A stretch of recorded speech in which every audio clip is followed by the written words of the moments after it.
Petito taught the class.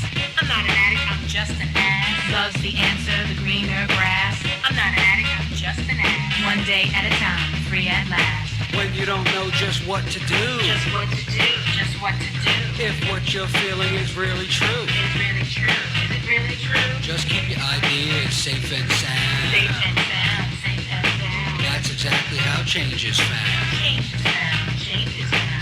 I'm not an addict, I'm just an ass. And in time this too shall pass. I'm not an addict, I'm just an ass. Geri Petito taught the class.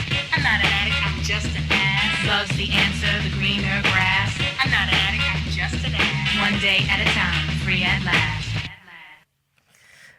Hello, everyone, and welcome to the Geri Petito Show on Hamilton Radio. Guys, everyone and anyone out there who knows me knows I am the author of I'm Not an Addict, I'm Just an Ass. I'd rather be a smartass than a dumbass, guys, because almost 32 years ago I was a dumbass, but through the grace of God, 32 years later, I'm now a smartass. And yes, the word ass is in the Bible at least 40 times, and it means donkey, and that's what I was. Guys, I'm saying that to say this. We've all had a really rough 3 years all over the world, right? Not just here. And some haven't made it, including some friends and family members of mine. I want everyone out there to know that someone is always listening. I'm a nutritional health coach and a recovery coach. All my services to you are free. Please, please reach out. You don't need to feel alone, okay? And if anyone thinks that my book can help them, because I sure do, you can go to Simon & Schuster's bookstore, Archway Publishing. It's everywhere. It's Barnes & Noble, BAM, Amazon. And guys, if you truly, truly, truly cannot afford my book, please, please reach out to me about that as well. Having said that, guys, I want to introduce an incredible guest. Everyone and anyone who knows me knows I am a huge Elvis fan. Oldies, doo-wop, but Elvis is my guy, right? Music is a must for you to keep your joy, especially if it's Elvis, baby, because Elvis is my boy. So with us here live in studio, I have an incredible ETA, my good friend, Gene Dinapoli. Say hello. Hello. Hey, guys. Hi. So good to be here. This is so cool. So good to be here. There you go. So we also have Doc G, the original owner of Hamilton Radio, hanging out. How's everybody today? And a good friend, Gene, as well. Thank you, Doc.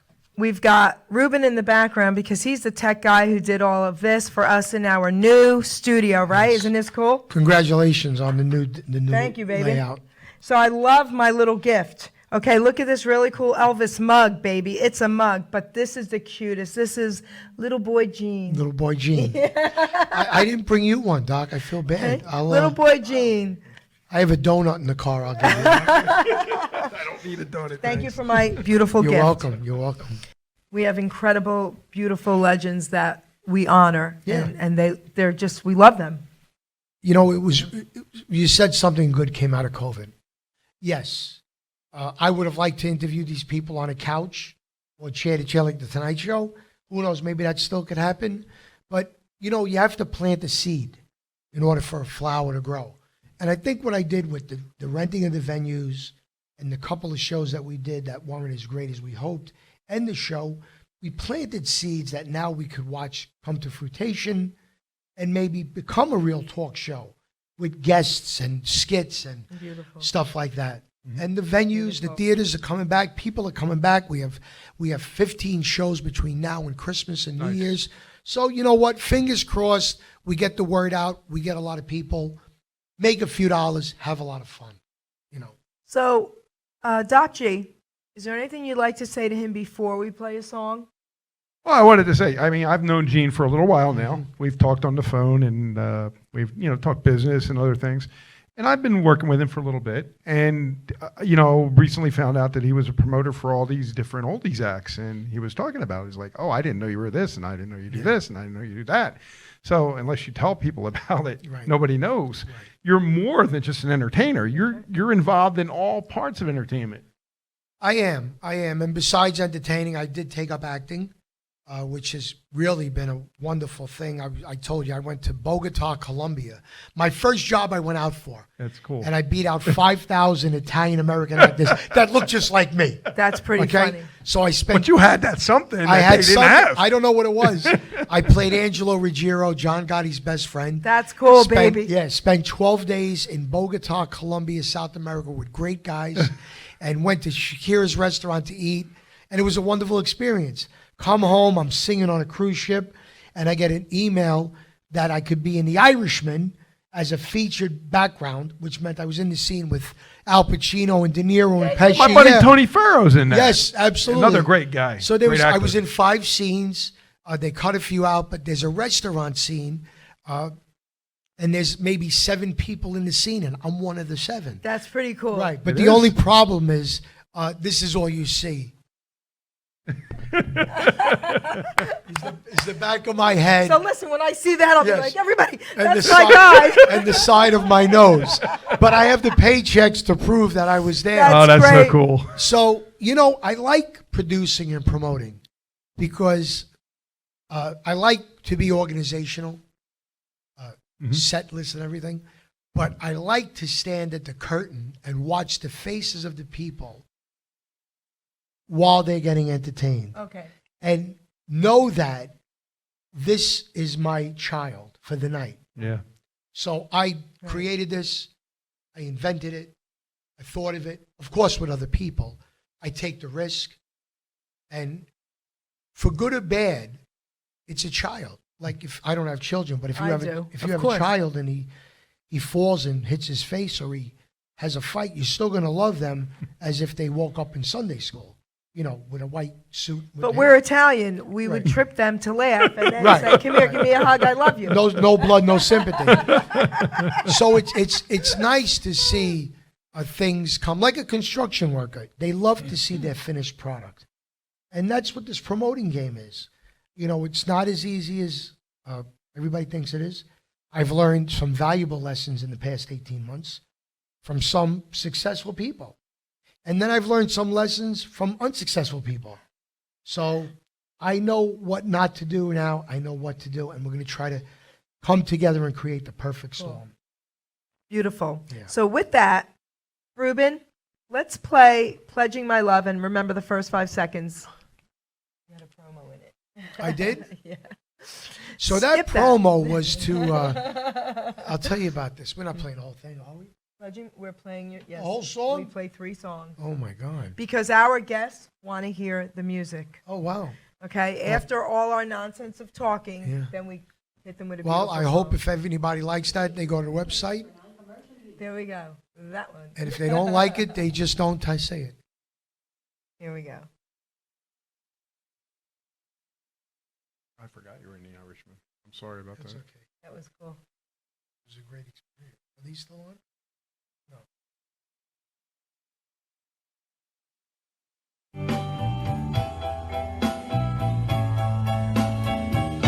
Forever, my darling, our love would be true. Always and forever, I'll love only you. Just promise me, darling, you'll love in return. May this fire in my soul, dear, forever burn. My heart's at your command, dear, to keep loving home. Made you happy is my desire, dear. Loving you is my goal. I'll forever love you for the rest of my days. I'll never part from you. Oh, Created your with free loving version for ways. non-commercial use. Just promise me, darling, your love in return. May this fire in my soul, dear, forever burn.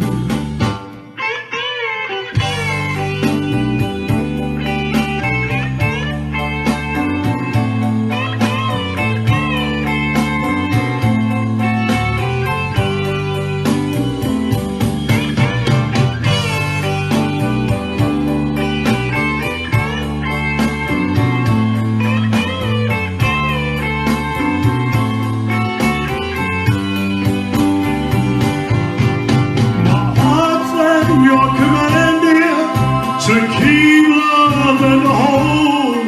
Make it happy is my desire, dear. Loving you is my goal. I'll forever love you for the rest Created of with my free version for days. non-commercial use.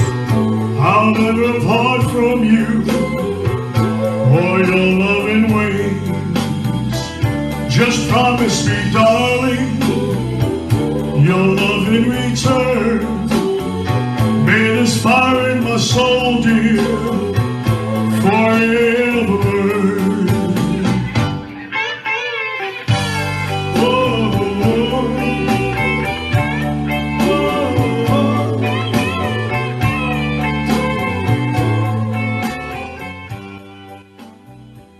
Just promise me, darling.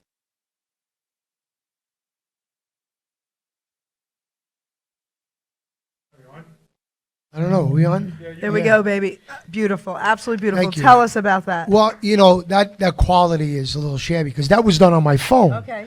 In my living room. In the pandemic, I believe her name was Olga.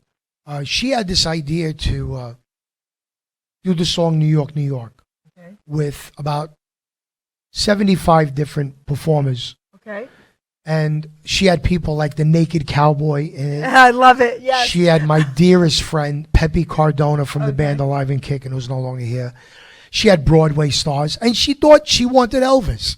So I get an email, and she says, Gene, I said, I'd love to do it. She goes, well, I gotta see how you sound. Can you record a few songs? Because there's a committee.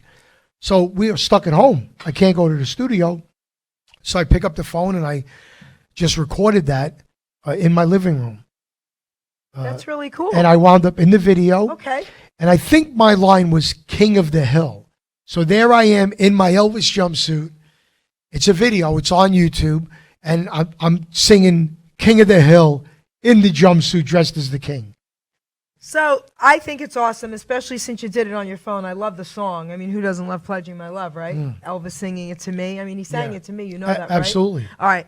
But here, I have a question for you. Think we could get the Naked Cowboy live in studio? I don't see why not. You know- We were together at the parade. Can you talk to him? Because, Yeah. but I'm serious, the Naked Yeah. Cowboy. Fully naked. Fully naked with the cap, but he has to have his boots and his hat on. And the you know, guitar. Maybe, yeah, heck yeah. All right. So listen. You know, you want to hear something funny about that song? That song was on Elvis's last album. What? I think it was on Moody Blue. Okay. And in the 50s, when he did shows, he used to throw that in because he didn't have a lot of his own songs. And Johnny Ace had the big hit with it. I didn't know this either. He did that. He did The Great Pretender. Oh, yeah. He did Rock Around the Clock. Yep. Because you can't do two songs and get paid, 30 minutes. So it's funny how it came full circle from the beginning Is that amazing? to the end, yeah. And I was King so of rock blessed and to roll? be in that video, and it's on my page, my website, Share it to me. GeneDinapoli.com. All right, but share that video to me. The video's there, and I think we got 3 million or 4 million views. That's really cool. Yeah, it was really- I'll do it too. It Wow. was really great. Yeah. Amazing. So, tell us whatever it is you want to tell us. Okay? Well- What's going on? So what's going on is this week, I'm also an ordained minister. Oh, wait, can we talk about that a minute? Yeah. All right, so wait, guys. So we did.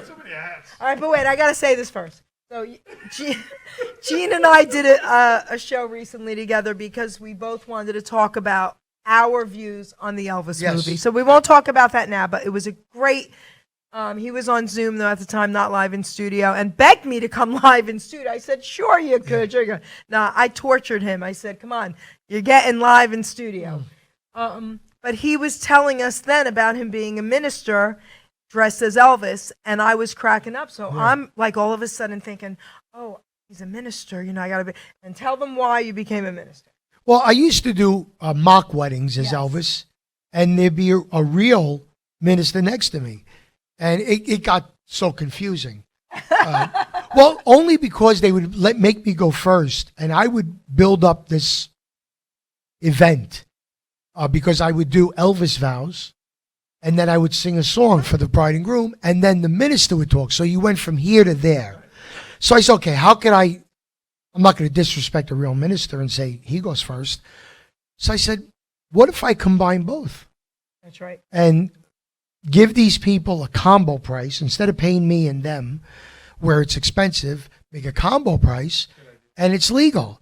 So I became Minister Elvis about 5 years ago, and we actually have 2 weddings on Sunday. This is so cool. Yeah. I have no intentions on getting married again, but if But I if you could do. a mock one, could we have a mock wedding? It's my gift to you. All right, but it would be a mock wedding. If you say so. All right. But after that, we're going to be promoting a show in Bound Brook, New Jersey next Friday.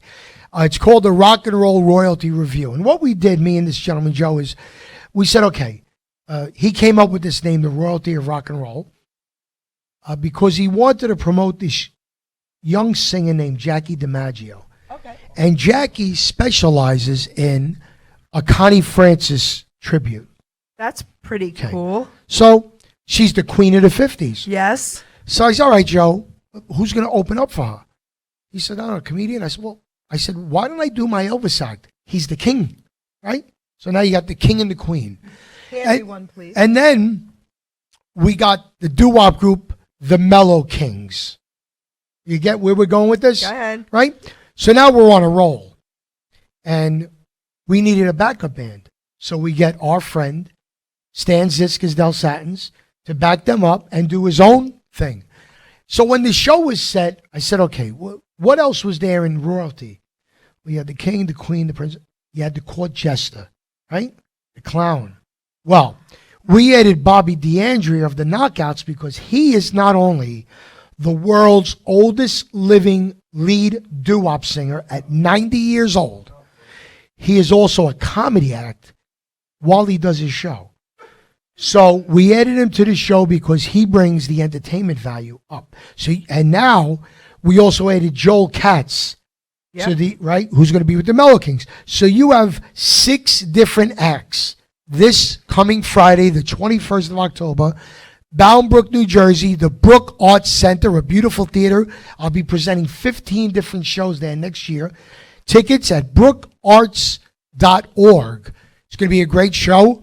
There's going to be dancing. There's room to dance. Amazing. So that's what we're promoting for next week. And we just want to bring good family entertainment back. Beautiful. Yeah. Amazing. So that's next week. And what street is It is on Hamilton. There you go. So Hamilton Street. we got to go, guys. Yeah. We've got to go. We're Hamilton related. See, I didn't even think of that. I just combination. saw it. I'm saying what? So tickets are at brookarts.org. So that's next week. And I have some other shows in between that, but could I plug Yes. something really different? Wait, I have to say something Yeah. about on the other side of here. So I've Oh, pretty yeah. much interviewed almost everyone you're talking Yeah. about, but he's a good friend of mine right here. Well, so Tommy Gooch, the comedian, Oh, Tommy's good yeah, friend. we put on the show with the Duprees and Remember Then and John Scopoletti Yeah, Rex and yeah. Jimmy Russo. And everybody said, why'd you put a comedian on? If you went to Vegas and you saw Elvis, Yeah. Why would they say Sinatra, Tom Jones, 9 times out of 10, their opening act would be a But comedian. why would anybody not want to see a cool comedian? Because it was billed as a doo-wop show. So what? And I get it. No. But not a person walked out of that No, room That's right. without saying Tommy Gooch was great. So I hired. We did a show here in Gooch. my town before COVID and That's before right. it closed up and all that. And I had the Capris and Ken Brady came. Ken Brady, He yeah. surprised me, got up on the stage for me. But we had Tommy Gooch open. And let me tell you something. Yeah. Years later, my daughter's grandmother takes her to a show. Okay, takes the grandchildren to a show, and they didn't tell me who they were going. Whatever. They're in the front row, and my daughter's listening to him, and she's saying, but she didn't come to that first show, and she's saying, he seems familiar. He seems familiar. I wonder if my mom knows him. Well, they waited until they got in the car to text me to ask me about Tommy, but here's what's funny. He made fun of the grandmother who was sitting, he No. made fun of Nan, and it was great. That's Okay, great. it was the best. He's great. He is the best. And he's a big Elvis fan. Yes, Big Elvis fan. there you go. So I love doo-wop. Now that flyer. right My there. first love is Elvis. Yep. My second is doo-wop. Yes. And then after that, it's the people like Sinatra, Engelbert, Tom, Wayne. I love those Vegas All of it. performers. So when, Elvis, doo-wop, and oldies. That's what I say about me. so when you come across somebody who's a lot younger than me, and he embodies Yep. that what you love, Yep. you connect. Yep. A few years ago, I was doing the casino in Yonkers. My career was flourishing, and I met this woman, Adele. She goes, Gene, you got a minute? Yeah. She goes, listen, my grandson really wants to be a singer. And I had known this kid since he's 5. I said, really? She goes, can you be his agent? And I said, geez, Adele, I'm very happy that you asked me, but I'm an Elvis guy. I don't know about anything else. And I passed it up. Well, it was a good thing. It was? Because this gentleman that I passed up is now with the best manager he could be with. Okay. So it might not have worked out for me, Okay. but it's working out for him. I'm talking about a young man named Chris Ruggiero. Yep. Beautiful. Amazing. Uh, Love him. I hate him. He's talented, He's young. he's good looking, Gorgeous. and he's skinny. He's gorgeous. He's everything I can't stand in a person. So I said, why not take a chance? So I put him on a few shows last year, and we were okay. We didn't make money. We didn't lose money. I said, this kid's got it. He's got it. Right. He's got, and I'm not saying I know. I am better than him or even on. He has what I felt Okay. at 15 and 19 and 23. All right. Doing music that is 40 years older. I said, I want to work with this guy. So I reached out to his manager, Joe Marioni. I said, my name's Gene Dinapoli. I want to get back in the promoting game. Could we sit and talk? He said, sure, come and have breakfast with me I tomorrow. want one of them as well. So I go and I have breakfast with Joe. And Joe says to me, you got 15 minutes to impress me as to why I will let you promote Chris Ruggiero, because you're not a promoter with a record 15, 20 years. Okay. You're getting back into it. I said, why? Because I'm going to tell you why. Although I love money, because we need money to make the world go round, I'm not doing this for that. I'm doing this so that the music that I was raised on from my parents will continue. If I can make money, which pays for things, I'm happy. I said that in a minute. I didn't need the other 14 minutes. Okay. Joe looked at me, took out his hand. He said, we'd like to work together. Beautiful. That's beautiful. So now we have maybe 6 shows, but there's only 4. On this card, I'm presenting Chris Ruggiero in 4 places. Port Chester, New York, with the great, I don't want to call them doo-wop group because they're more of a variety group. The classics. Amy Stuco and the classics. love that. Yeah, they're not doo-wop-ish No. all the time. Right. And Chris is not doo-wop all the time. Right. So it's a great marriage. So that's December 9th at Port Chester High School. December 15th, Chris will be at the Ridgefield Playhouse in Connecticut with the female vocalist from the classics, Teresa McLean. Yeah. Okay? On the 16th, I have him here in Jersey at the Brook Arts, where I'm doing the doo-wop. see you're doing a lot. Again with the classics, Amy Stuco and the classics. And then in my hometown of the Bronx, they just opened up a 600-seat theater inside the grounds of Jacobi Hospital. It's been there for 30 years, but it was for seminars and training. So we did a show there 3 weeks ago. Nice. We're going to do an Elvis Christmas show, Christmas with the King.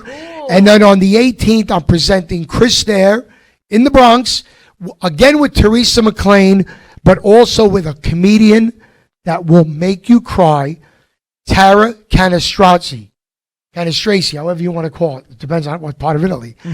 I had Tara open up for Chris in Yonkers. Again, comedy and music worked out well.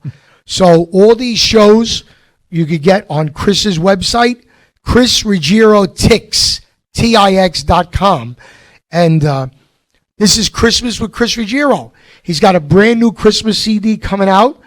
I can't divulge, but there is a guest singer on the CD who actually, not that he needed it, it validates his talent because the singer would not do a duet with him if he wasn't good. So, Chris, when are we getting an interview, baby? I was I've just gonna reached say out. that. I've reached I out. I have done too. Yeah. Come on, Chris, let's do it. But that was before Gene. Yeah, 3G. So we have 4, possibly 6 shows.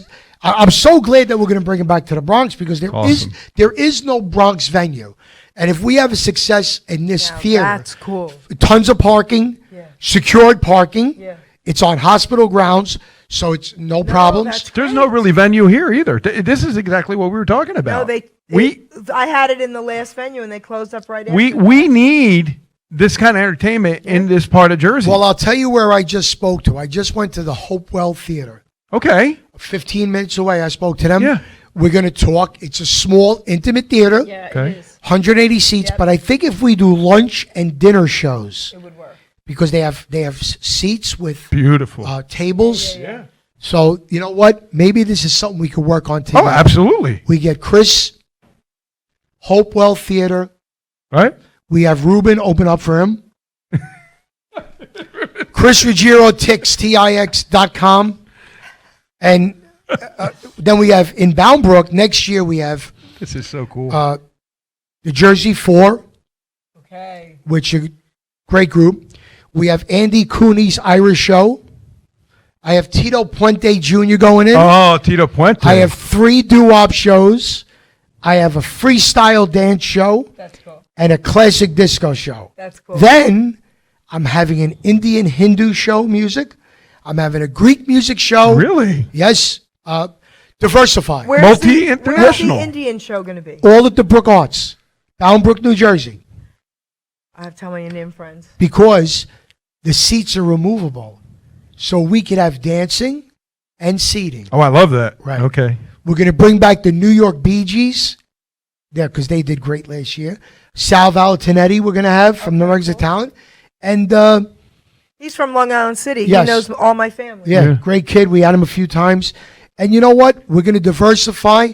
So if anybody out there has an act or a group or a singer, or you know somebody that you think might fit well in a theater setting, write to me, Gene Dinapoli at Gmail, and let's see if we can make it happen. Beautiful. I'll send you some people. You'll send me some, yeah. Oh, absolutely. Also, if I may, we look for sponsors because the sponsors Us give too. us money Us too. to put it in papers, and we put their name at the top of the ad, and we put a banner at the event, and we give out a program with their name in it. So if anybody has a local business or a non-local business that they do mail order or whatever, contact me at GeneDinapoli at Gmail, and it's reasonable. It's just a couple extra dollars to get more ads out there. Absolutely. And maybe we could actually pay for some ads on Hamilton Radio. Absolutely. Hey, that Then would we be could great. work something out, yeah. We'll put it on the website, the app, everything. Anything Yeah, like Very that, cool. whatever that'd be you wanna great. do. So, everything's on GeneDinapoli.com. There's a tab that says Gene Dinapoli Presents. Beautiful. All the shows are there.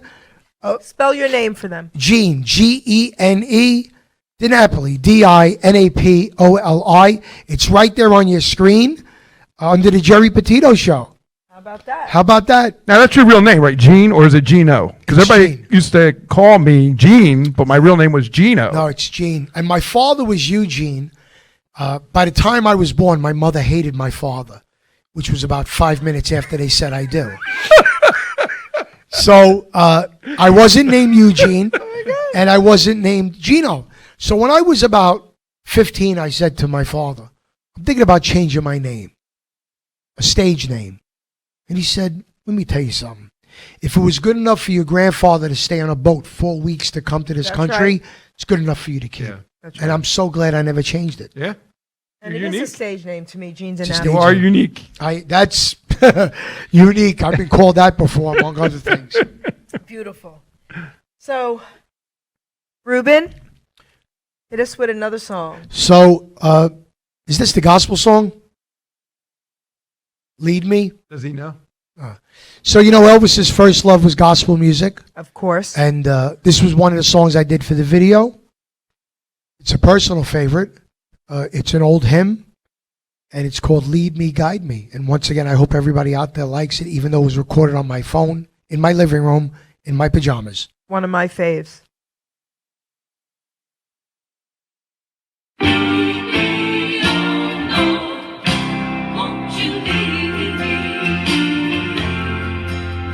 I'm tired and I need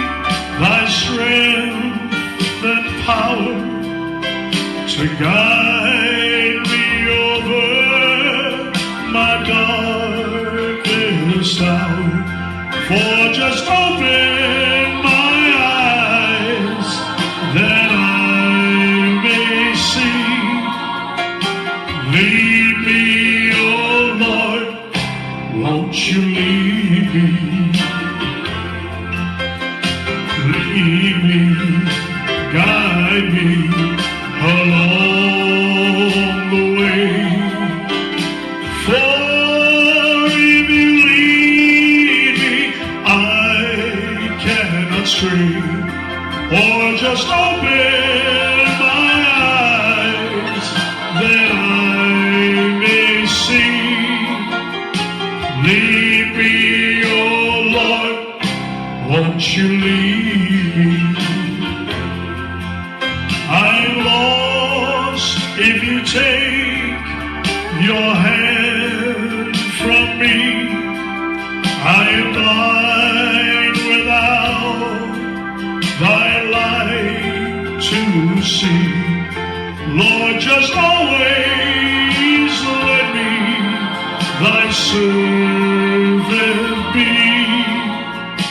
Lead me, oh Lord, won't you lead me? Lead me, guide me along the way. For if you lead me, I cannot stray. Lord, just open my eyes that I may see. Lead me, oh Lord, won't you lead me? Lead me, oh Lord, won't you lead me?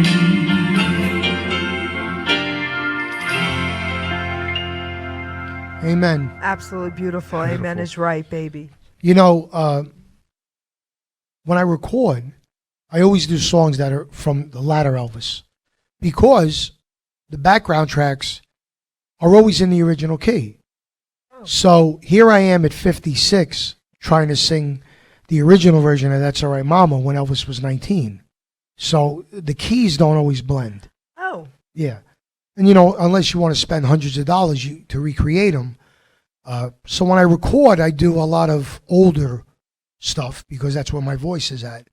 But that song really, another song, like If I Can Dream, indicative of today. Because if your world is dark, just put your faith in God and He will lead you. Yeah, we agree with that. You know, I don't preach because everybody's entitled to their own opinion. That's right. That's up to you. But in my world, in my life, I'm the opposite of you. I see things half full, which is bad in a promoting business. You're supposed to be optimistic. But when you do things that you think are going to be perfect and they're not, and then you do things that you don't think are going to be perfect and they are, it makes you question a lot. So you say, okay, I'm going to put these 4 groups on a show and they normally sell out, and then they don't sell out for me. You wonder why. You question things. Okay. But you don't question your faith, no matter what your faith is, because that's all you have in the darkness, as you might have experienced, as everybody does. Maybe that's why gospel music was so important to all this. So my father, I always say, was one of the greatest men that walked this earth next to Jesus. And when he passed away, we had my pastor come to the funeral home, and I gave them an Elvis gospel CD at the funeral home. So the first song they played was the one where, because, you know, everybody's in heaven now, you know, my dad's family, and I want to tell my mama howdy, howdy. Yeah. Okay. But I read my poem I wrote about my father's life, of course. And at the end of the poem, this is what I wrote. But when I get to heaven, the party will start. Elvis Presley will be singing How Great Thou Art. And my father went out with Elvis singing that. Wow, that's great. Okay, beautiful. You know, in every show we do, we always include one gospel song. Okay. Around Easter, when I do the restaurants that I do, San Martino or whatever, almost half the show is gospel. Okay. because it's Easter. Okay. Uh, Beautiful. and people say, I didn't know Elvis did that song. You know, they know "Peace in the Valley" because he did on Ed Sullivan. They know "How Great Thou Art" because it was such a huge song. It was in his last TV special, and it was a Grammy. But then you do songs like "Swing Low, Sweet Chariot." Oh, right. It's a great song. You do that, or you do "Run On" or "Bosom of Abraham," or you do songs like that, and because he had gospel. And then he had spiritual, which are two different things. You're right about that. Yeah, spiritual is "Peace in the Valley," His Hand in Mine, You're right How about Great that. Thou Art. Gospel is "Run On," You Better Run. That's right. Let Us Pray. All the upbeat, I guess, Baptist. You're right about stuff. that. So we try to mix it, do a couple of known songs, throw a gospel, and we mix it up so we don't lose the audience interest. But they always say, wow, he really only won 3 Grammys and all for gospel music. Elvis is the only performer in all 4 Hall of Fames. Rock and roll, Okay. country, Yep. rhythm and blues, Yep. and gospel. Wow, that's Okay. amazing. Yeah, it's true. Also, tell me if I'm wrong. Isn't he still to this day top sales? Okay, so depending on how they word it, Okay. he is. Okay. When they say the biggest selling CD artist, they mean Garth Brooks. Because it's real CD. Because Garth Brooks did not have records. That's right. He came out in the CD era. Yes.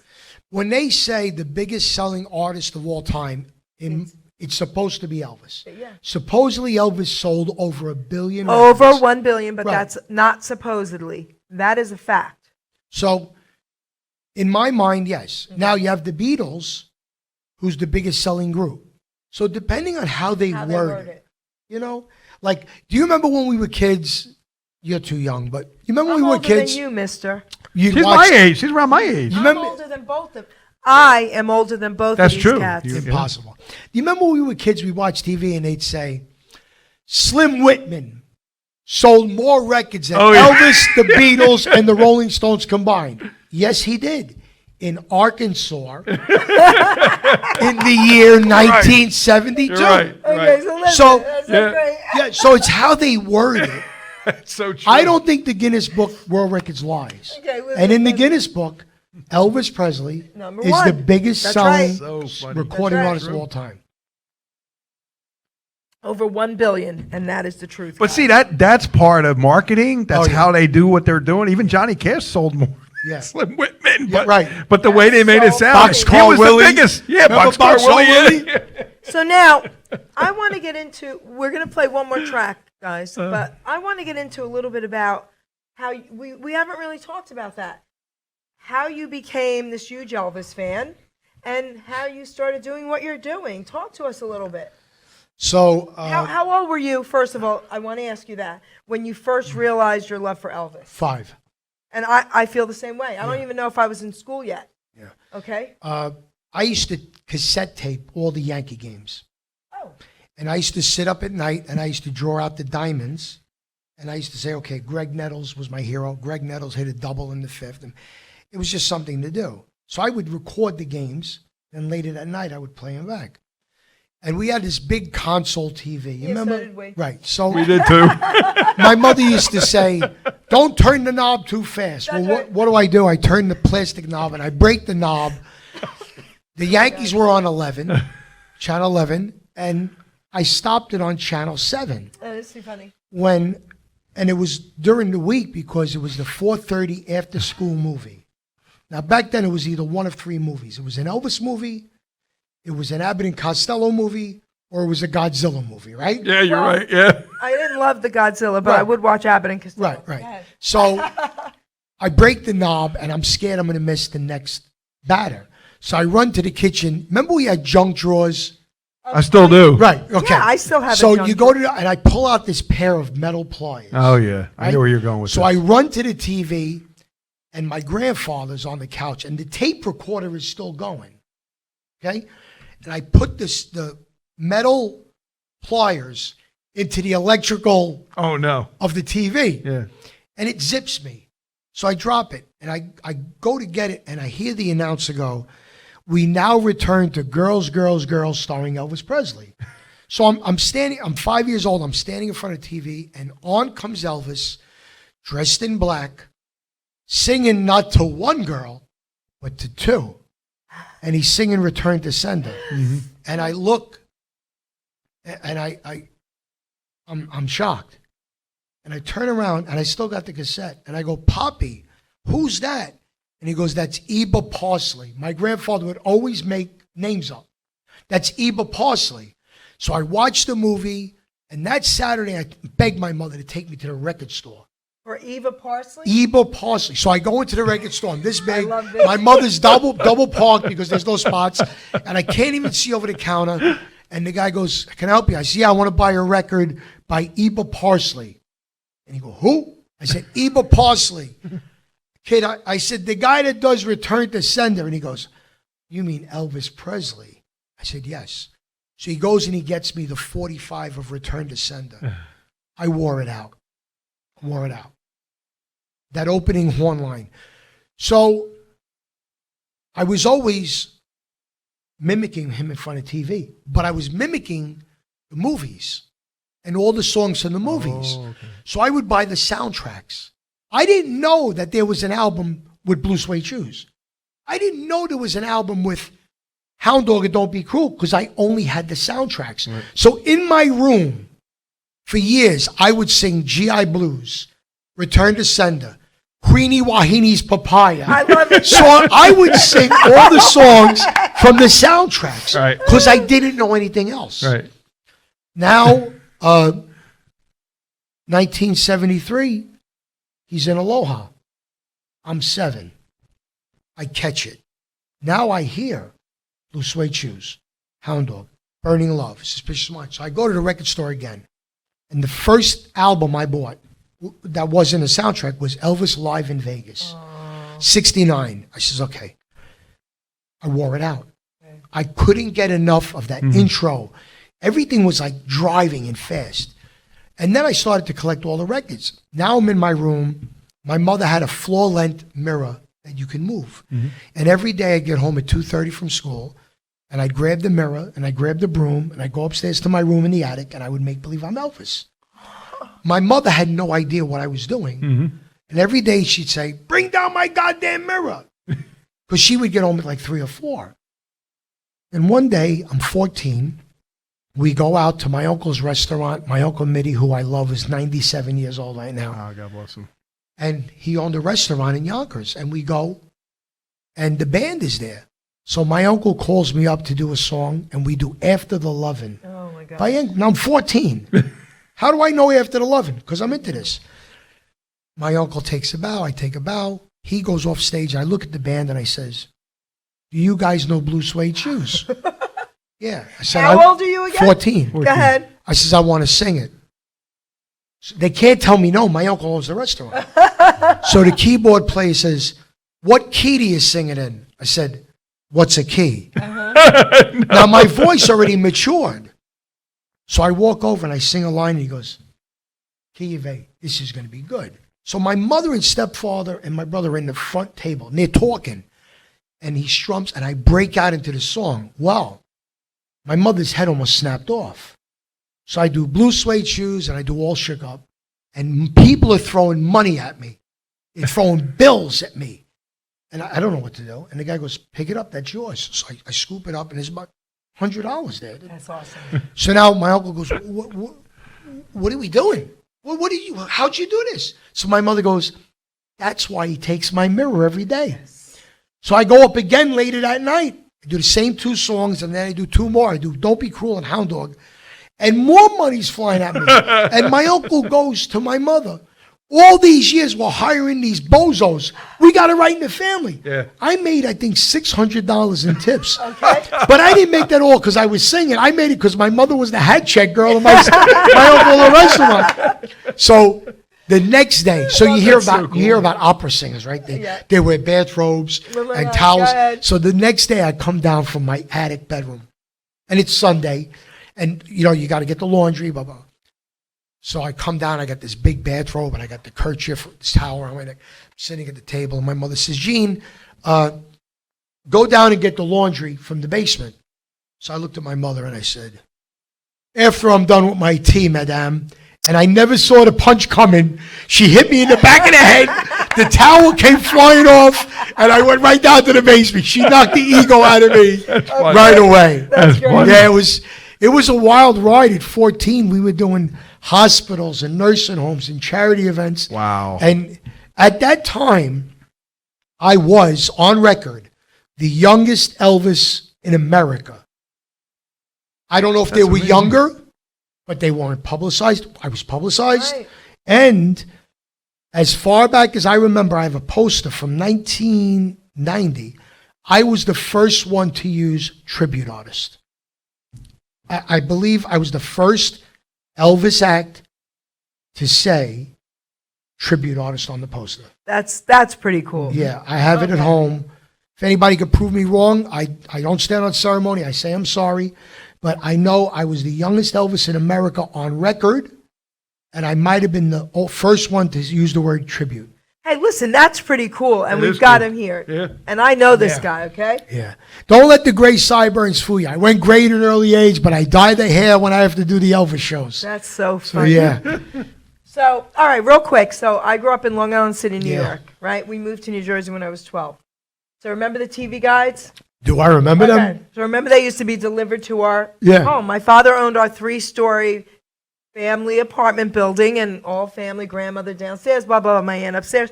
So, they would bring him and put him at everybody's door. So, it would open a door. Every time the TV guy came, I would grab it from my mom. I was 4 or 5 years Right. old.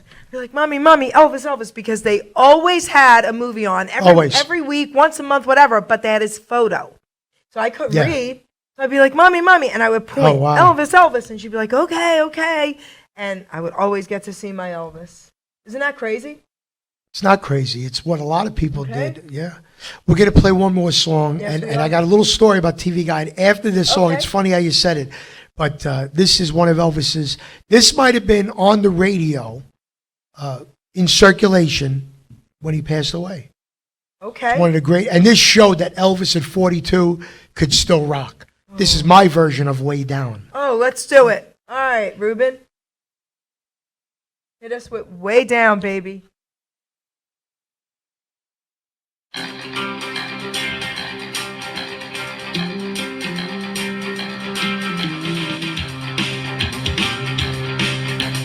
Baby, getting closer. The lights are going dim. The sound of your breathing make the mood I'm in. All of my resistance lying on the floor, taking me to places that I've never been before. Ooh, and I can feel it, feel it, feel it, feel it. Way down where the music plays, way down like a tidal wave, way down where the fires blaze, way down, down, way on down, way on down. Ooh, my head is spinning, you got me in your spell.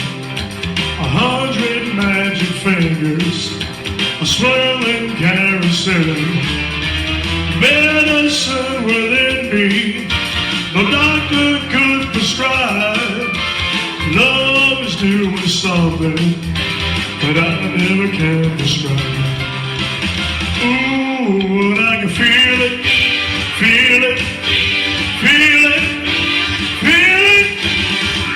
Way down where the music plays, way down like a tidal wave, way down where the fires blaze, way down, down, way on down, way on down.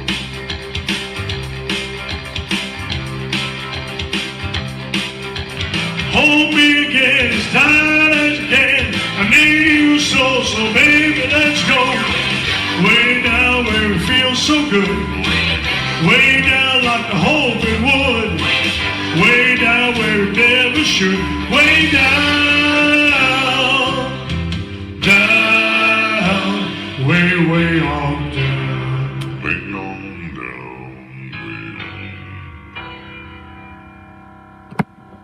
Great song. Take care, Doc G. See you, Doc. Thank you. Good seeing you. You got it. So funny that we played that song last. You know, talking about the TV Guide, I remember after Elvis died, opening up the TV Guide in October, and it said Elvis's last TV special was going to be on TV. And I always thought that Way Down would have been a great song for him to do in concert. My father, I was very blessed to have two fathers, my real father and my stepfather, who I call my father. My real father was, for lack of a better word, a street guy. Okay. Gambled, played cards, shot dice. So I remember, it might have been a Monday, could be, and I was at this bar called the Twilight where he hung out. And I was in the back room, and they were the first people to have a big screen TV because it fell off the truck, you know what I mean? And the World Series was on, or the playoffs, and the Yankees were in it. And everybody was in the back room watching it. So I go up to the TV, and I just turned the TV. And Elvis is going to be on at 8 o'clock. So there were a couple of guys in there where when they said something, you listened. So one guy said, you know, I got $500 on that game. I want to see the goddamn game. And I go, but Elvis is on. Now I'm 11. But Elvis is on. And there was one guy. His name was Rudy, Uncle Rudy. And he turned his head and he said, if the kid wants to watch Elvis, we're going to watch Elvis. I love Rudy. And everybody, oh, yeah, sure, we love Elvis. No, you know, all of a sudden it became, you know, Yes. it was okay. So I sat in front of this big screen TV. I think it had the 3 colors, like a projection screen. And I saw Elvis in 77. And it was heartbreaking to see. But to me, Elvis was not a sex symbol or a model. I was never in love with Elvis. I was in love with his voice. No, not me. All of it. Right, But all go of ahead. it. I get it. But so when he sang, you gave me a mountain, Right. my way, how great thou art. Right. I said, this is something. This No, is, I understand. yeah. I was immersed in it. It was just incredible. But I would have loved to have Elvis done Way Down in concert. That would have been cool. Yeah. And listen, what you're saying is 100%. I mean, even me, of course. To this day, when you hear all I listen to on Sirius is Elvis. You know, I'll hit the oldies once in a while, see what's happening, but it's Elvis. And what his voice does to me, it's unbelievable. And it's not even about the sex appeal at No. this point. So you're right. I just came back from Memphis and Nashville. And in Nashville, I went to Studio B, which is where we recorded, I think, 280 songs or something. And they have, of course, a $1 million sound system. And they played Are You Lonesome Tonight without the music. They were able to separate it. And there were 30 people in the room, talk about silence. And I said, when I got it, I said, that was pure syrup. Amazing. It was amazing. Amazing. Pure syrup. To hear him without the Without it. without the music, without the vocal Oh, overdubs. my favorite. Acapella is my favorite. If I may, you saw the picture of me with Elvis's jacket and guitar. I sure did. I'd like to say that the gentleman that made that dream of mine come true, I was able to put on Elvis's jacket. I held the guitar from Clanbeck, passed away a few weeks ago. Joe Chambers of the Nashville Musicians Hall of Fame, God rest your soul. who was so kind to me. He took the jacket out of the vault. He took the guitar. I actually sent him chocolate-covered strawberries as a thank you. And unbeknownst to me, they arrived on his birthday. That's I didn't know beautiful. that. So God Joe- rest his soul. Joe crossed off another thing. You know, it's easy to go to Graceland and pay for the VIP and you get to hold his ring or whatever. But when somebody does something for you without monetary gain, they're a good person. So I have a little story I got to share Yeah. then. Okay. So 2 of the biggest Elvis right here. Okay, Elvis fans right here. All right. So one of my closest friends, he's like family. I have a ton of friends in Australia because we had poker leagues that we joined Yeah. forces with. Sure. And Limpy. So he's a huge Elvis fan, never was out of Australia. So me and my brother and Peter from Australia, who helps take care of him. He's disabled, not mentally. He's a fool, but he has MS, so he Okay. kind of limps. And I'm telling you this for a reason, like this, with his arm like this. Okay, so they call him Limpy. He's awesome. So we're all poker player idiots. So we brought him here for a month, and he stayed in my garage that's all finished on a mattress for a month. So we go to Graceland. I take him there, and we're there for like 3 days, whatever. And there's about 100 people in line trying to knock on the door at the studio for Graceland. The Tickets. Sirius Grace. Oh, no, yeah, no, the studio, the right. music. Okay. So I'm like, yeah, you came from Australia. Let's go. And he's like, mate, no. And I'm like, yeah, mate. So I grab him and I'm pulling him as he's limping. And we go right in front of everybody and knock on the door. And Jim Sykes opens the door. And I said, listen, this guy came from Australia, baby. You got to get us in. And he goes, really? He goes, come back at 3. I have a surprise for you. Come back at 3. Who do you think's there? Oh, come on. All right, so here's the thing. Could have been anybody, yeah. Elvis Presley's best man, okay, George Klein. That was when George was still with This us. was when George was still alive. So we got not only to meet him, I still have the interview on my phone. I'll never get rid of it. George Klein interviewed us at Graceland, let me touch his ring, the whole bit, talk to us about Elvis. It was amazing. When I first started in radio, I got to interview who I actually spoke to last week, Elvis Presley's nurse, Marion. Marion, She's wonderful. 96. She's doing great. Thank Great. you, God. Yep. And I was supposed to meet Priscilla, but then COVID, so I'm hoping that still happens. And then I got to interview Elvis Aaron Presley Jr., who I got court documents stating he was given the rights to his father's name. All right. It was very cool. But, that moment in time when I'm standing there with George Klein, you're right about that. It's something So, when somebody right. does something out of the And goodness they of knew their heart. Elvis. And, Knew Elvis. That's the best part. that's the best part. So you're right. I got pretty close to Joe Esposito. And we were in Indiana at an Elvis festival. And I went up to this one dealer, merchandise. And I said, do you have anything rare? Well, I got this record. I said, no. Do you have anything rare? Like, really? He said, I got a ring. I said, you got Elvis's ring? No. He says, I got this ring. It's what Elvis's people would give to the reporters in order for them to come to review Elvis's show in Vegas. Okay. So I said, really? And it was a nice ornate ring. And he says, what do you want for it? He goes, $5,000. I says, yeah, no problem. So I go to Joe, and I says, Joe, yeah, Gene. I says, there's a guy over there selling a ring. And Elvis's? I go, no, reporter. He said, we had to give reporters gifts to come review Elvis. He said, take me to this guy. So I take him to the guy. He said, let me see the ring. He said, listen, I don't know where you got this, but if you sell it to anybody I know, there's going to be problems. Throw this in the garbage. We never had to bribe a reporter to come to review an Elvis Presley show. Next day, I go back, and there's a beautiful picture of Elvis at the piano, probably the last 6 months. His hands are up in the air, and it's autographed. And I said to the guy, how much? He goes, $2,000. A little steep. So I go to Joe. I said, Right. Joe, you got a minute? What's the matter? I says, there's a guy selling a picture, and I want you to look at it. So I bring him over to the guy, and the picture's big. It's got to be 36 by foot. It's huge. It's a whole wall, right? And he looks at the autograph, and I says, what do you think? He says, I do good work, don't I? I said, what do you mean? He said, I signed that. I said, you signed it? He says, Gene, you got to understand something.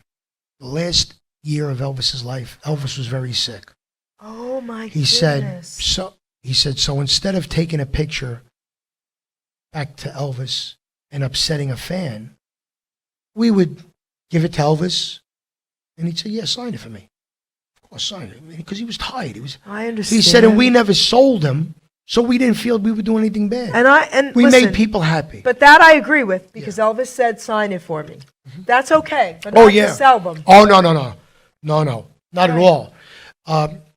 I got to meet Sam Phillips. Yeah, that's pretty cool. And the funny part is I met Sam at Marion's dinner at the Peabody, where myself and Quentin Flagg did the Blues Brothers at an Elvis event. That's cool, Gene. So now 6 months later, I go on a cruise, and Sam Phillips is on the cruise. And I said, Sam, I said, Mr. Phillips, call me Sam. I said, Sam, I don't know if you remember. He goes, yeah, you Belushi. You're the fat guy that was on stage. I love it. I love it. And then I was contemplating giving up entertainment and going into real business. Wait, for real? Yeah, it was a slow time, and I was really questioning things. And that night, I happened to sing in the lounge on the cruise ship, and Joe Esposito grabbed me and he says, listen, you do what you want. He said, I'm going to tell you, if you stop performing, you'll make a lot of people sad because what you do good, and you love it. Yeah. So I wound up, me and my wife had many discussions. What do? My wife says, I want you to be happy. She says, you have to bring this amount of money in the house every month. If you got to take a job for $50 to get to that, you got to do it. That's different. Right. Yes, but not to give up your music. You No. can't. My wife knows I'm out of the house every day. I'm on the computer working. I do nursing homes and hospitals during the day. I telegrams now. I do it all because I want to keep my style of life up. The new car, the vacations. But you know what, Jerry? I can honestly say if I hit lotto and I was rich, I would do this for nothing. No kidding. I would do this for know nothing. that. But I know that. I would pay people to carry my Yes. stuff, Okay, I love my that. speakers, Oh, but I would do it. We did a Tuesday. I did how do I say it? Care facility. Nursing home. No, Alzheimer's care facility. My dad passed of Right. Alzheimer's. I did it for a woman whose mother's were birthday, and the mother doesn't talk. She's 80-something. So she hired me. I said, give me what you want. I don't care. And the minute I came out, let me rephrase that. The minute Elvis came out, because it's not me, it's Elvis. Not only did the mother perk up, she sang, she moved her feet. That's right. We made it a party. That's right. I do a lot of these memory care units. Yep. I do a lot of Down syndrome. That's right. I have a Down syndrome kid, 38, that comes to see me every month at my show. Beautiful. He imitates Elvis better than me. That's beautiful. I get him on stage every month. He does Hound Dog with me. His name is Mark. Mark, if you're watching, got to do a different song. And I know sometimes people don't want to see other than me. They come, like I would bring up guest singers. I don't do that at the Elvis anymore because people come to see Elvis. That's They don't right. want to hear that woman do this or this. No, So I agree with I that. do that at my variety show. Yes. But I feel a sense of obligation to bring this young man or bring any Down syndrome. Everyone will Right. love that young man. And even if they don't, it makes me happy to make him happy. No, yes. You have to. We That's have a beautiful. duty. We have a duty to the young. That's beautiful. We have a duty to the sick. We have a duty to the old. And I started in nursing homes and hospitals, and I will end when I retire from this and I hit lotto and I don't need money anymore. My last shows will be in a nursing home or a hospital. I want to share something. So I would bring in entertainers in the nursing homes in Mercer County, Santa Claus, and I do Santa Claus too, just so you know. really. Really? I do anything It's to amazing. to make kids happy. And you know what? We went into one facility where this was probably the worst I've seen. They couldn't even hold their heads up. It was like just, they were all in their wheelchairs. As soon as they started singing, they started doing this. And it was amazing. And I'll never forget that. I remember Music one of the is most amazing. rewarding shows I did was for the deaf school.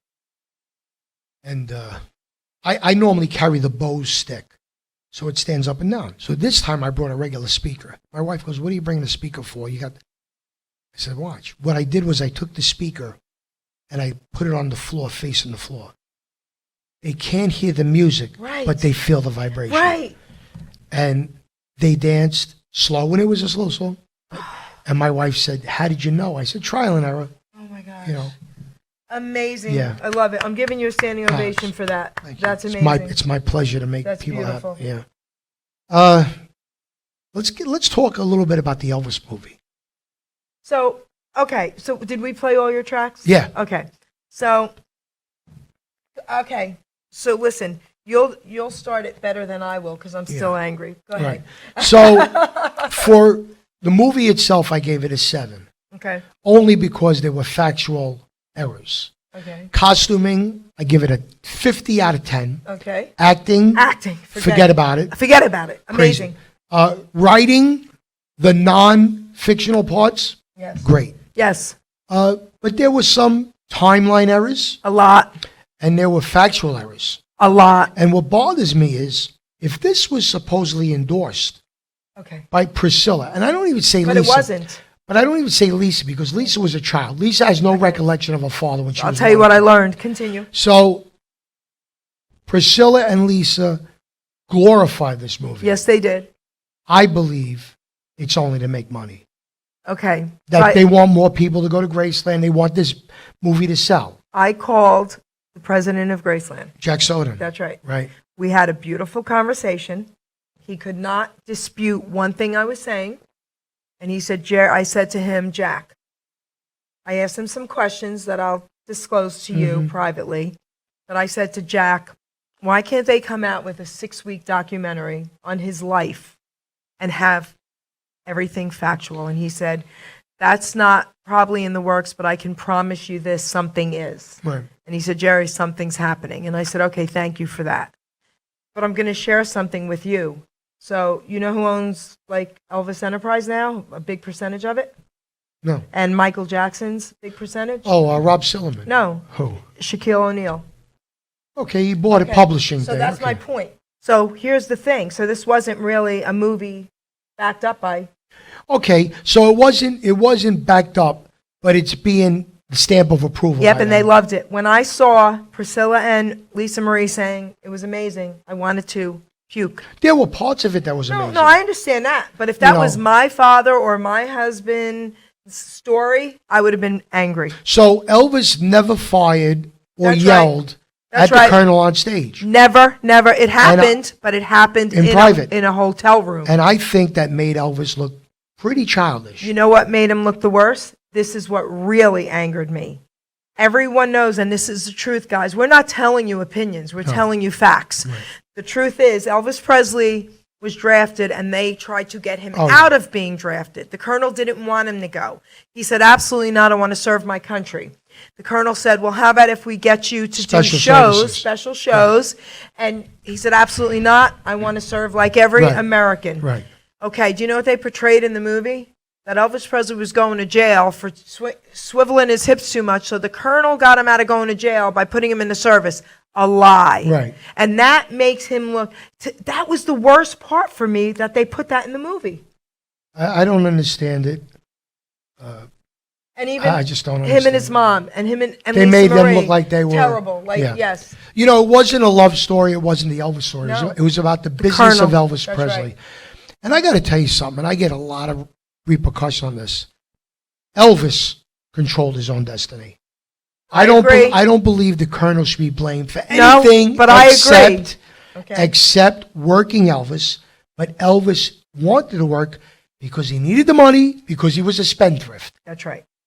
You know, when Elvis got divorced, he sold his catalog because he had no cash. He had to give Priscilla $2.5 million. That's right. So all the recordings from 1972 and before, Elvis never got it done. That was his decision. That was his decision. If you know what somebody told me once, if Elvis Presley wanted to do A Star Is Born, he would have made the Colonel get it done. If Elvis wanted to tour overseas, the Colonel knew every president from the 50s on. He could have got a passport in 12 minutes. Elvis did not own his own plane until 75. He didn't want to be scrutinized at the airports, and he didn't want the, I'll call it medication, and the guns. He was a big collector. He didn't want that to be found. If Elvis Presley wanted to play Wembley Arena, Elvis would have played Wembley Arena. You can't call the Colonel greedy and then say he stopped Elvis from making $1 million a show. It doesn't make sense because he got 30% of that $1 million. So you're saying the Colonel is greedy, but he's not greedy enough to put Elvis in Wembley for $1 million. It doesn't make sense. So That's my opinion. I'm going to say something that a lot of people out there are going to be shocked that I'm saying. Mm-hmm. Again, one of the biggest Elvis fans in the world. And Yeah. unlike this guy, yes, I did look at the sexual aspect Yeah, of it as well, well. all No, I'm right. being funny. Yeah. All right. So I was madly in love Okay. as a kid with Elvis Presley. Okay. But I'm also a recovery coach. And I'm the first one to say everyone has choices. And everyone needs to be responsible for their choices. So people say to me, but how could you say that about Elvis if you loved him so much? Because, here's the thing, Elvis did have choices. Unfortunately, he wasn't just famous. The guy couldn't even was walk too out of his famous. house. He was too famous. But he still had choices to You know, make. one of the Inner Circle members told me that Elvis said, I'm not a junkie. I could stop anytime I want. There you go. I don't want to. I believe it. Elvis was a very sad person. He was. He was sad that his mother died. He was sad that his career wasn't what he wanted to be. He was sad when his wife left him for a regular guy. If she left him for Tom Jones, he could have accepted a little more. But you're going to leave me for a guy that goes to work every day? Didn't make sense. He was sad that he didn't see his daughter every day. He was sad that he was locked in a gilded cage. Okay? When Aloha was around, when he was doing Aloha, Elvis was off medication for 6 months. When he played in Hawaii in 72, November, he was straight as an arrow. He lost 40 pounds, 30 pounds. He did Aloha. He knew he was being beamed around the world. This was his business card. If you like what I do on this TV show, you're going to love me more. 20 minutes after the show was done and he did the bonus songs, he started to take medication again. They were there for 2 weeks. Everybody was on the beach. Elvis was in his hotel room. He did not like being alone, being sad. So to him, the medication was an escape. That's right. But if he wanted to, He could have he stopped. could have stopped it. Absolutely. He didn't want to. He liked being in that state of euphoria and Valhalla. You know, we will never know what it's like to walk out of a car and get mobbed. If one person recognized you or me, I get flustered. I'm like, wow, can you imagine 100 a day, 1,000 a day? No, I can't. Okay. Elvis lived the life as a king. He had servants. He had a palace. He wore diamonds and jewelry just like a king. But he lived that life. He always had to wonder, are you my friend because of who I am? right. Just like a king. Do you serve me because you love me or because you fear me? That I'm going to have you killed. So I'm going to share something live, which I struggled with. I've been thinking about, was I going to share something? And I'm going to. Okay? So don't respond yet. Okay? Just hear me out. So as an Elvis fan, and we've all heard the rumors Elvis was alive. Okay? We've all heard for years and years and Yep. years and years and years, since the day he died, that Elvis was alive. And there's an interview on Oprah with Priscilla and Lisa Marie where Oprah asked them a question about Elvis, and Priscilla says, and you could Google it, it's there, I've seen it, okay? Says, oh, yeah, he just said that the other day, meaning Elvis, and then they giggled and whatever. So I get a call from someone who was in charge of putting out all this stuff about Elvis being alive. Okay. Based on Elvis Presley giving her permission all these years. And he supposedly goes by Jesse because he wanted his brother to now have a life, his twin brother who passed away. Okay?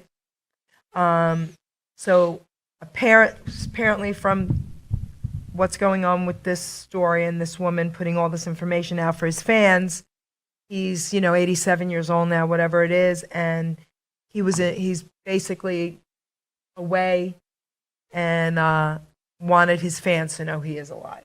So I got to talk to this woman in detail, and I asked a lot of questions.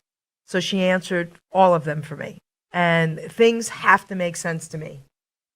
So my daughter says to me, when I first took her to Graceland, when Graceland first opened up, she said, Mom, don't you remember when we were standing at the bottom of the steps because they won't let you go upstairs, that you said to me, they won't let us go upstairs because Elvis is alive and that's where he lives, okay? So anyway, after speaking to this woman numerous times, she said to me, you can send me a letter to him and I'll mail it to him. I mail him his mail on Thursdays, okay? So I mail him a letter recently, but I do not say, Dear Elvis. Of course, I'm not going to do that. I said, Sir, of course, I have a Okay. lot of questions. And I said what I wanted to say. And I'm waiting to hear back. So having said that, you know, do I believe Elvis is alive? 95% of me says no. But again, there's always that 5% of anything that we don't know, right? Right. Okay, so I'm waiting for this gentleman, whoever he is, because he does exist, this gentleman, to respond to that. And when I get that response, you will be the first one I'm going to call with it. Okay. Okay? And then we'll talk Can about I, it. Yes, now you can say whatever you want. just like religion, everybody's entitled to believe what they That's want. right. I don't believe the most famous man on the planet would one day turn around and give up everything and not have people at his beck and call and stay in a house. Because in my book, I don't think Elvis knew how to boil a pot of water. So, So how do you feed yourself? well, he would have someone doing all that. Okay. So now you're saying that he's alive at 87. Are we going to have this conversation 13 more years and we're going to say he's 100 or 120? The man, his mother died at a young age. Yep, very. The father died a little older. I think he was 79. So if you want to split the difference, Elvis should have lived to 59. The mother died at 44. Brennan died at 79. It's almost improbable Yep. that he is alive. Not only because whatever God wants, his eating habits were terrible. Yep, everything was. Everything was bad. Would I love to walk out of the studio and get slapped in the face by Elvis and him tell me, you think I couldn't get away if I wanted? Love it. I'd love to walk out here and get slapped by Elvis. Let me ask you that. But as a thinking person, I have to say I rule with the majority that the physical body of Elvis Presley passed away on August 16th. I have a question real quick about what you just said. Men and women think and feel a little differently, and we were made to, you Yeah. know, like, you know, the mom and the dad, we're made to. Men are more rational, we're more, you know. I was a little upset thinking if he did do that, but then she told me why, and I'll talk to you later. If he did do that, shame on him, and I'm upset with him. So, Yeah. so no. I felt different. Like you were Yes. saying, you would love to walk out and say, "Oh," but I was like, I would be upset with him. So, you know, you look at people, it's the same thing I said to Colonel Greedy, and then he doesn't make Elvis money. Elvis loved his daughter. Do you think, Well, that was okay. unless you're telling me the woman that I'm you gonna spoke talk to to- is his daughter, We'll talk later. how could a man do that Okay. to his child? So that was my first question. You and I, when the show is over, it's almost over, we're going to talk about that. And I'll tell you what was told to me, because that was my first Okay. question as an Italian mom and grandmother. Okay? That's my daughter. So, speaking of that, so this was an incredible show. I knew you and I would not have one breath of not speaking. No. We had to talk so much. Oh, one more funny, silly story about Graceland. I have to tell you this. Okay. This was part of me bringing Limpy to Graceland. This is hysterical. Back to Limpy. Hi, Limpy. Because this is hysterical. So we go on the Lisa Marie plane, Mm-hmm. okay? The last room on the plane is The bedroom. Elvis's bedroom. And everyone who knows about Elvis, you'll never go upstairs in Graceland and you'll never go into the bedroom. Okay. So anyway, so we're in the bedroom and they have a plastic sheet on the bed Right. and a sign that says, "Do not touch." I go, "Listen, Limpy." I give him my camera. I've waited my entire life to lay on this man's bed. Mate, we'll get in trouble. I said, think of those headlines. Jersey girl gets arrested for laying on Elvis's bed. I'm in. Take the friggin' picture. I lay on the bed. The alarms go off. Yeah. Okay? They do it to be funny because everyone, I don't care who you are, a gay man, whatever, you're going to want to lay on that bed. So he drops my frickin' camera and runs off. Runs down the steps. Really, Limpy? I had to get somebody to take the picture of me at least. But they said they proof. wouldn't. They wouldn't because the alarms went off. They came running. So I was like, forget it. So I took the photo of a bed without me Right. on it. But in your mind, you did it. Okay, I did do it. Listen, Isn't that I would right? have Isn't that loved. enough? I would have loved headlines though. Jersey girl gets arrested, right? Laying on That could Elvis's still bed, happen. baby. That could still Yes. happen. It was great. But listen, I love you, man. You too. Is there anything, I don't want you to walk out of here and say, you know what, I forgot to say this, No. that was very important. You said everything you needed to say? What I need to say is thank you for Oh. your show. Thank you. And thank you for getting over what you did and giving hope and reading material to those who might need this book to get them to that point. You know, I never did anything in my life. I never smoked. I never did drugs. So it's very easy for me to speak one way. But somebody that comes back from the annals of hell, for them to do what you do, you deserve a big round of applause. Well, thank you. I love you for Limpy, that. are you clapping? I love you for that. Love you. All I want to do is promote my shows, and so we do more and more. GeneDinapoli.com. Everything's on the website. Doo-Wop Show, Bound Brook next week.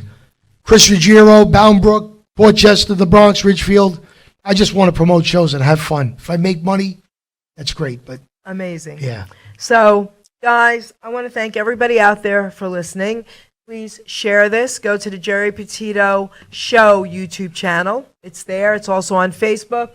Promote the crap out of today's show, baby, especially if you're an Elvis fan, honey. Yep. And thank you for Thank driving, you. what, 3 hours to be let's here? put it this way. I shaved twice in the car Okay. on the way here because I grew my stubble because it was so far. Okay.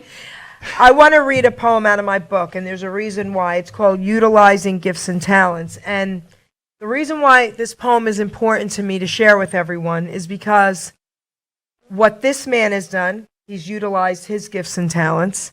Okay? I'd like to think I have, from the grace of God, right? What you were saying. I mean, we have to, I love encouraging others. I wrote my book in my 50s. I didn't start radio till I was in my 50s. So age is just a number, and everyone has a talent. Please, please know you're worth it. So I want to read this We got to poem. pay it forward. That's what this is about. Okay. All right. So we are born with talents. We are born with drive, with different gifts to help us thrive. I knew early on I was born to draw and paint, but to also write poetry and to talk without restraint. Our gifts and talents should all be used. God's gift to us not be abused. We can go far in life for sure using our gifts to go on tour. All our talents should be used to create ourselves and more, but then our job's to share them, to even up the score. You see, what you see in life, what's needed is not just for ourselves. Once our gifts are mastered, take them off the shelves. A living we can make by spreading them around, but not just for the money, to spread a peaceful sound. Don't take for granted the gifts you're given. Go out and spread the joy. Our gifts are not to be held back for us to self-destroy. Put your efforts forth. Do not hesitate. All your talents, my friend, are never second rate. Never hold them back or you will surely die. Maybe not in body, but your soul will cry. Our gifts were made to share. Our talents made to soar. Go through life enlightened and then you can roar. Be proud of who you are. Be happy you're alive. Once again, my friend, your gifts will help you thrive. By putting efforts forth, not keeping them at bay, your name, Gene, will live forever, forever and a day. Go through life excited for what you sure can give to yourself and others is your reason to live. Our grave will be quite lonely, but our legacy lives on. Make sure people smile with the breaking dawn, and that's what you do for everybody. I want to thank you, baby. I want to thank you. Mwah! Geri Petito, everybody. Oh, come on, Gene Dinapoli. Yes, right here live in Hamilton Radio. You shall pass. I'm not an addict, I'm just an ass. Geri Petito taught the class.